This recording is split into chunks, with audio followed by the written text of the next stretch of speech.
اپنی ذات اور صفات کے اعتبار سے جمال، کمال اور حسن والے ہیں۔ ایسے ہی آپ کا دین، آپ کی شریعت، آپ کی کتاب، آپ کا قرآن، آپ کی نماز، آپ کا ذکر، آپ کی اذان، آپ کا حج، آپ کی زکوٰۃ، تمام اعمال بھی حسن والے ہیں۔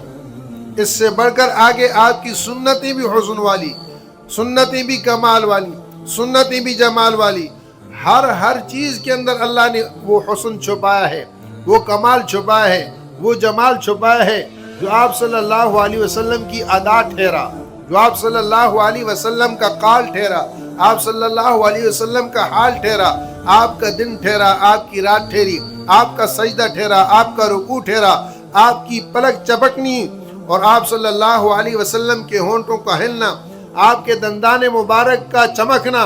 آپ صلی اللہ علیہ وسلم کا جلال، آپ صلی اللہ علیہ وسلم کی غصے کی کیفیت، آپ صلی اللہ علیہ وسلم کا خوش ہونا، خوشی میں آپ صلی اللہ علیہ وسلم کے گالوں کا چمکنا، اس کے اندر سے نور کا نکلنا، آپ صلی اللہ علیہ وسلم کے سونے میں آپ کی آواز کا آنا، آپ کے سجدوں میں رونے کی آپ کی آواز کا آنا، آپ کی دعاؤں میں آپ کی چھاتی سے